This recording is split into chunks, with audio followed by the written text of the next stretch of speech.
এমন করলাম, তোরা কি করবি? এমন করলাম।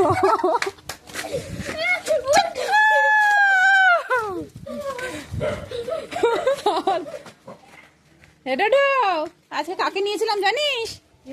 ডোডো, আজকে কাকে নিয়েছিলাম বলতো? আজকে ওই পাড়া শুঙ্কুকে নিয়েছিলাম, শুঙ্কুকে কোলে নিয়েছিলাম। দেখ গন্ধ চোখে, দেখ গন্ধ পাচ্ছিস?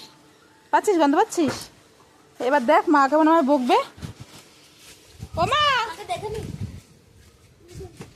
আমার মা গালাগালিগুলো শুনবো সবাই। এটা আমার গায়ে কিসের লোম? হ্যাঁ, আমার গায়ে কিসের লোম? কি হলো? ওগুলো খরগোশে? না না, হ্যাঁ, কুকুরের লোম। কাদের বাড়ি কুকুর? কাউয়াদের বাড়ি কুকুর। আর এইগুলো তো ছেলেকে ধরবে এই পরে? না তো, তাহলে জবা ছাড়বো তো আমি। গায়ে প্রথম বছর তোর ছোট ছেলে রয়েছে। মার রিয়াকশন। এটা তুই কিছু বলবি?